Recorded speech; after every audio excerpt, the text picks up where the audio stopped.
Hey, how's it going, guys? In my third edition of talking about the World Cup series, I decided to make this about the 2010 World Cup, which was held in South Africa, aka the first ever African World Cup, which was historic for many reasons. Not just because it was the first one to be held in Africa, but because this is the first one in which I have some memories of.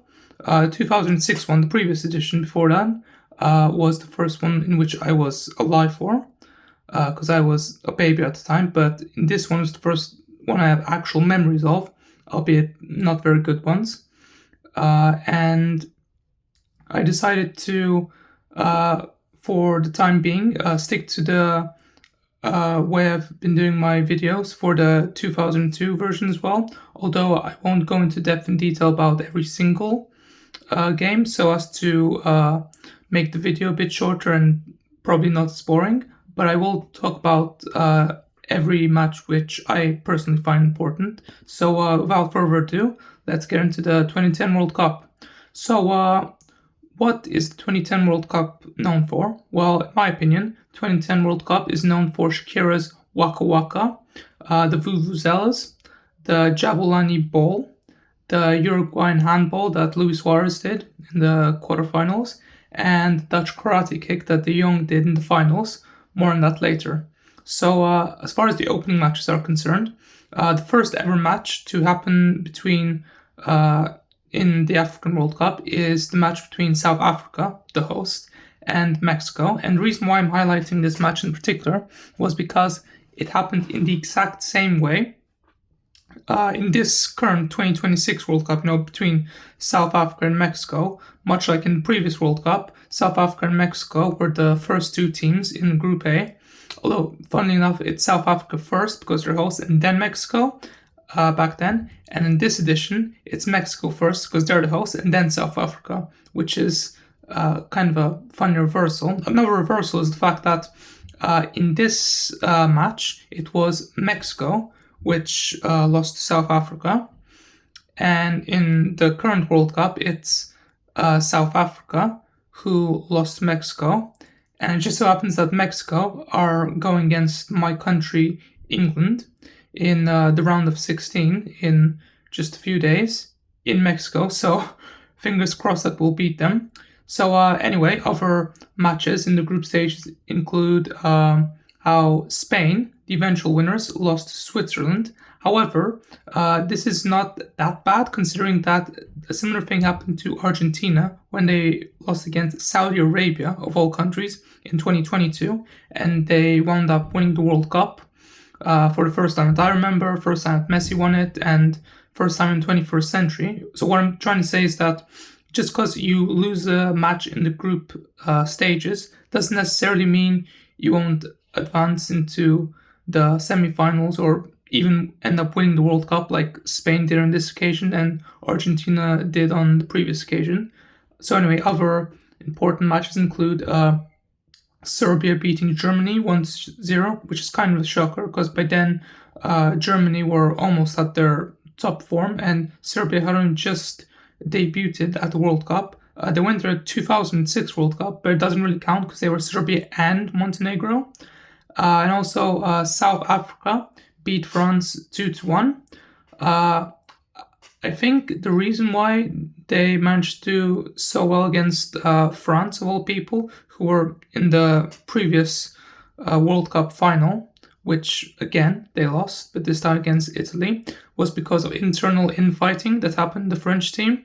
It all started when Nicolas Anelka, one of the players, butted heads, with the head coach, and our team members stepped in to support Anelka, and this caused a bunch of chaos. It's kind of a bit like in the Irish team in 2002. The only real difference is that no one stepped in to support Roy Keane. So anyway, Italy were defeated by Slovakia 3-2. Another shocker because it was the first time for Slovakia as well. So that's kind of weird. So anyway, now we get into the round of 16, where Germany, unfortunately, beat England 4-1. There was this one time where Lampard scored a goal, and it was supposed to be in, but apparently the referee didn't see the ball or something, so Lampard's goal was disallowed. Not that it would have mattered because there was such big goal difference between Germany and England. Kind of a similar thing to what happened between Germany and England in the World Cup final in 1966, although England won that one, which is good. We're still waiting for another win 60 years on. Hey, maybe it will happen this time. So anyway, in both these World Cups examples, goal line technology was not yet used, and it would eventually be used in literally the next World Cup in Russia 2018, with VAR following in the one after that. I'm sorry, I meant Brazil 2014 and then VAR in Russia 2018. Anyway, so other important matches in this one was when Brazil beat Chile 3-0.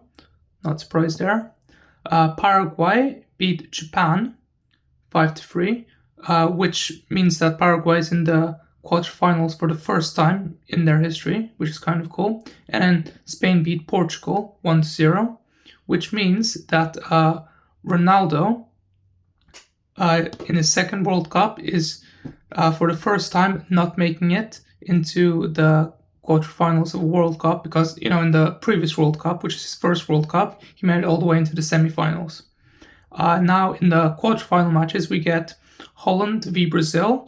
Holland's Netherlands, of course, and Holland beat Brazil somewhat surprisingly 2-1, and then Uruguay beat Ghana, although that was mostly because of Suarez's handball, which if he didn't make it would have surely made sure that Ghana became the first African team to make it to the semi-finals. Of course, we had to wait another 12 years for Morocco to do that.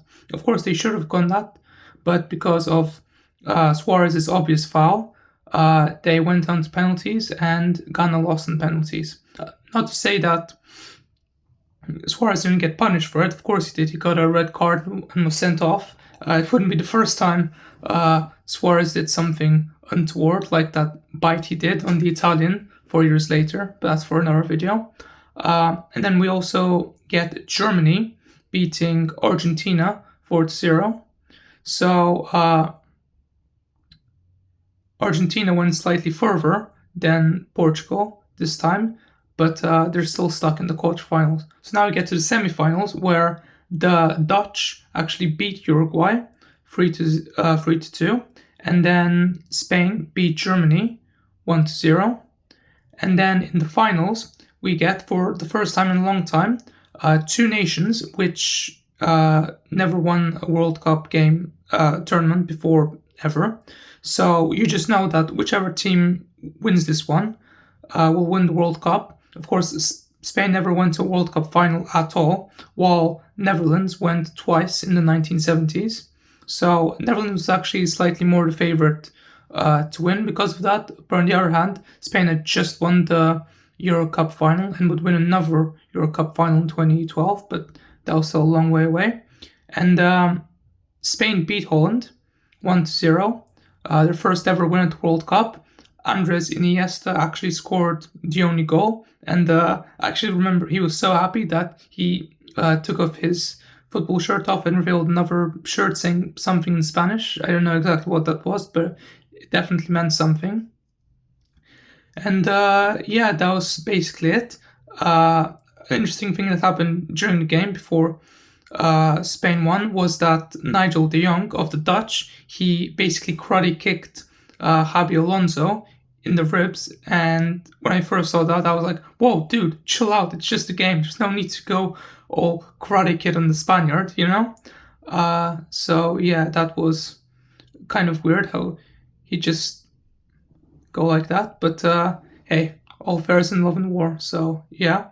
And what else is there to say except for the fact that I guess you could say this is the first truly global World Cup, because before then you had seen an attempt by FIFA to move away from just hosting games in South America and Europe by hosting them in North America and Asia as well. But with this World Cup, it was the first time where it was hosted and held in pretty much every corner of the globe. Obviously, Australia and New Zealand and Oceania never hosted it yet, although they hosted the Women's World Cup in 2023, and Antarctica, neither, but Antarctica doesn't count. So, yeah, I guess you could say this is finally where football became global and it wasn't just for certain types of people, which I think is great because football truly is a global game. That's why they keep increasing the amount of teams in the World Cup. That's why a record number of Asian and African teams are now making it to the round of 16, the quarterfinals, and even if they're lucky, the semifinals. And I think that is just a wonderful thing to see, even in my own lifetime. So yeah, that's great. So anyway, that does for this video. And if you like this video, like, comment, and subscribe. I'll be back next video with a video on another World Cup. Bye guys.